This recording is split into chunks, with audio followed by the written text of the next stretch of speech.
मज़ीद में आप सबकी सलामती हो। मेरा नाम है रिजवान भट्टी। एक मरतबा फिर हाजिर हूँ अपने प्रोग्राम के साथ। और कंदील की जो सीरीज़ हमने शुरू की हुई है, आज हम उसका 5वां प्रोग्राम आपके लिए पेश करेंगे। इन अंधेरों में कंदील जलाने की कोशिश करेंगे कि किसी तरह से ये अंधेरे जो हैं ये छट जाएं और रोशनी नमूदार हो जाए और इस दुनिया में जो नूर अला नूर ज़ात है वो मुनव्वर हो जाए और मौत के अंधेरे ज़िंदगी का सवेरा हो जाए। तो आइए शुरू करते हैं आज का प्रोग्राम। आज का हमारा टॉपिक है इज़्ज़त।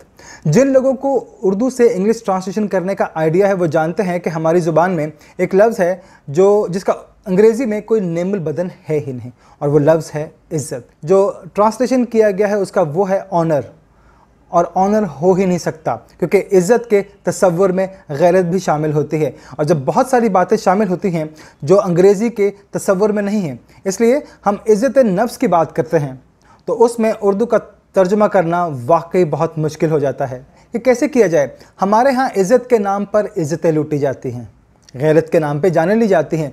इज़्ज़त नफ्स की खातिर बहुतों को जलील किया जाता है, ख्वार किया जाता है। हम में से हर एक इज़्ज़त के लिए अपनी खुदी को बुलंद करने के चक्कर में लगा रहता है। तो हमारी समझ में ये नहीं आता कि हम इसका तर्जुमा करें तो कैसे करें। ना सिर्फ ये कि तर्जुमा ही समझ में नहीं आता, बल्कि ये समझ में नहीं आता कि दूसरों को समझाएं तो समझाएं कैसे। इस लफ्ज़ को इज़्ज़त के पीछे या गैरत के पीछे क्या तसव्वुर मौजूद है।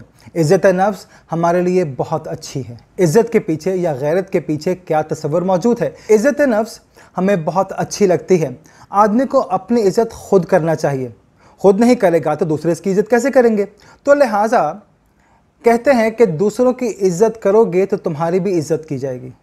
लेकिन हम तो ऐसे हैं कि हम अपनी कदर नहीं करते तो दूसरों की कदर कैसे करेंगे। ख़ुद को इज़्ज़त नहीं देंगे तो दूसरों को इज़्ज़त कैसे देंगे। इसका नतीजा ये निकला कि हमारे माशरे में हर एक आदमी अपने आप को इज़्ज़त के मकाम पर देखने में मसरूफ़ हो गया है। दूसरे को वो इंसान ही नहीं समझता, ना उसके पास फुर्सत है कि वो किसी को इंसान समझे, कि वो दूसरे को इज़्ज़त दे ही नहीं सकता। हम में से हर एक अपनी इज़्ज़त नफ्स की खातिर दूसरों की इज़्ज़तें कुर्बान कर देता है, दूसरों की जानें कुर्बान कर देता है, दूसरों का सब कुछ लूट लेता है, लेकिन इज़्ज़त बरकरार रखी कि हमारी पगड़ी किसी तरह से नीचे नहीं होनी चाहिए। इसी तरह से ये सिर्फ इस माशरे का मसला नहीं है, उस माशरे का मसला भी है जहाँ जनाब मसीह तशरीफ़ लाए थे। उस माशरे में भी अपनी खुदी को बुलंद किया जाता था। हर कोई अपनी फ़िक्र में था कि मेरी इज़्ज़त की जाए, मैं किसी की इज़्ज़त ना करूँ। फ़क्की फरीसी जो थे वो भी इसी डगर पे थे कि सिर्फ हमारी इज़्ज़त की जाए, हमारी वाह की जाए और किसी के बारे में कोई बात ना की जाए। और वो इसी मुसीबत में मुब्तला थे। और आज के हमारे लीडर भी इसी मुसीबत में हैं कि वो सिर्फ ये चाहते हैं कि हमारी वाह की जाए और कुछ नहीं। जो उस ज़माने के मजहबी लीडर थे वो जहाँ भी गए वो कुर्सी के पीछे लगे रहते थे कि हमें कुर्सी मिलनी चाहिए, हम जहाँ भी जाएं लोग हमें सलाम दुआ करें, हम करें या ना करें लेकिन वो हमें सलाम करे। छोटा जो है वो सलाम करे, बड़ा सलाम ना करे। तो छोटे का फ़र्ज़ है कि वो बड़े को सलाम करे, क्योंकि ये हो नहीं सकता कि बड़ा आदमी किसी छोटे को सलाम करे। छोटे का फ़र्ज़ ये है कि वो बड़े को सलाम करे। हर एक अपनी इज़्ज़त की फ़िक्र में था। और उस माशरे में आपने ये पैगाम दिया कि अगर तुम्हें वाकई मेरी पैरवी करना मकसूद है तो मेरे पीछे चलना पड़ेगा। अगर मेरे पीछे चलना है तो खुदी का इनकार करना होगा। ये इज़्ज़त जो दूसरों को दे नहीं सकते तुम्हें उसकी कुर्बानी देना होगा और अपने आप को इस रास्ते पे चलाना पड़ेगा।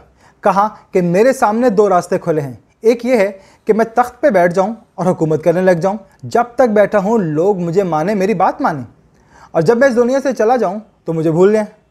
और दूसरा तरीका ये है कि मैं सलीब पर चढ़ के हुकूमत करूं ताकि लोगों के दिलों में ज़िंदा रहूं, और जब मैं चला भी जाऊं तो लोग मेरी वैसे ही तकरीम करें। मसीह ने कहा कि मैं तुम्हें रास्ता बता रहा हूं कि अपनी खुदी का इनकार करो, सलीब उठाओ और मेरे पीछे चलो। आओ अपनी जान की कुर्बानी दो, लेकिन दूसरों की इज़्ज़त पर हर्फ ना आए। यकीनन ये इज़्ज़त है, ये इज़्ज़त नहीं है कि अगर हम इज़्ज़त करवाते चले जाएं। जब इंसान इस दुनिया में आए तो पहले कौन इसकी इज़्ज़त करता है, किस पर फ़र्ज़ आयद है और किस पर फ़र्ज़ आयद भी किया गया है। माँ बाप प्यार करते हैं, लेकिन बच्चों पर यह फ़र्ज़ आयद किया गया है कि वो अपने माँ बाप का एहतराम करें, उनकी इज़्ज़त करें। छोटा हमेशा बड़े की इज़्ज़त करता है, लेकिन जब आदमी अपने आप को छोटा माने ही नहीं तो वो किसी की इज़्ज़त क्या करेगा, या किसी को अपने बड़े को मानेगा या नहीं मानेगा। तब भी इज्जत नहीं करेगा। पूरे माशरे की खराबी यही है कि कोई किसी दूसरे शख्स को अपने से बड़ा मानने के लिए तैयार ही नहीं है, इसलिए उसकी इज्जत करना तो बहुत दूर की बात है। अपने आप को सबसे बड़ा मनवाना चाहते हैं, अपनी इज्जत करवाना चाहते हैं। आपने कहा यह तरीका गलत है। ये नहीं है कि हर आदमी मखदूम बन जाए, बल्कि हर एक आदमी को खादिम बनना पड़ेगा। मेरे मसीह ने कहा कि मैं तुम्हारे सामने अपना उसवा हसना पेश करता हूँ, तुम्हारे सामने मेरा नमूना मेरी ज़िंदगी है। इस दुनिया में मैं खिदमत करने के लिए आया हूँ, खिदमत लेने के लिए नहीं। मैं इसलिए नहीं आया कि लोग मुझे खड़े होकर सलाम करें, मेरा एहतराम करें, बल्कि मैं इसलिए आया कि मैं एहतराम करूँ, लोगों को इज़्ज़त दूँ। और इसी के तहत जब आपने दूसरों की इज़्ज़त की तो दुनिया से आप जाने के बावजूद भी लोग आपकी इज़्ज़त करना नहीं भूलें। वो आपकी अब भी इज़्ज़त करते हैं, क्योंकि अगर हम किसी की इज़्ज़त करेंगे वो हमें याद रखेगा, हमारी इज़्ज़त करेगा। हमारे माशरे की ख़राबी यही है कि हम दूसरों की इज़्ज़त करने के बजाय अपनी इज़्ज़त करवाने के चक्कर में पड़े रहते हैं। खादिम नहीं बनना चाहते, हम मखदूम बनना चाहते हैं। सब हमारी इज़्ज़त करें, एहतराम करें, हम किसी का एहतराम ना करें। यानी यूँ समझ लें कि हम हर एक आदमी को अपनी जगह पर देखा जाए तो वो हर आदमी अपने आप को चौधरी समझता है, अपने आप को वो समझता है कि पूरी दुनिया जो है मेरी कमी कमीन है। तमाम ये चाहते हैं कि वो सिर्फ मेरी इज़्ज़त करे, मैं किसी की इज़्ज़त ना करूं। उसके मुकाबले में कोई भी उसके सामने ना बैठे, उसके साथ भी ना बैठे, उसके सामने बैठने की बात ही फ़र्क है। अगर इस माशरे में लोगों का यही रवैया हो जाए तो ये नतीजा होगा कि कोई किसी की इज़्ज़त नहीं करेगा। ठीक है, मजबूरन तो कर ही लेंगे।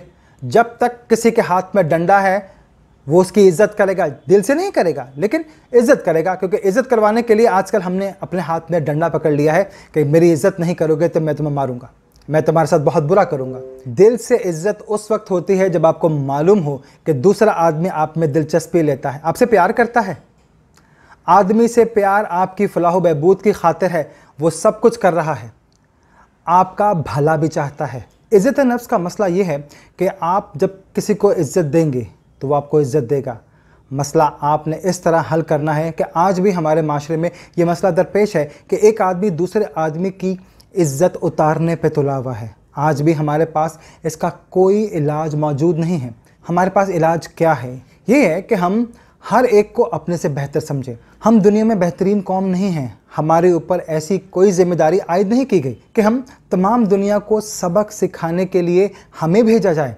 हम दूसरों से बहुत कुछ सीख सकते हैं। खुदा ने हमें इस दुनिया में ऐसी कौम पैदा किया हुआ है जिनमें ये सलाहियतें मौजूद हैं कि हमने कुछ ना कुछ लोगों को सिखाना है। शायद किसी को थोड़ा बहुत भी सिखा देंगे तो हमारे लिए बहुत है, लेकिन सारा सिखाना हमारा काम नहीं है। इसके लिए हमें सीखना पड़ेगा। जब तक हम सीखेंगे नहीं, हम किसी को सिखा नहीं सकते।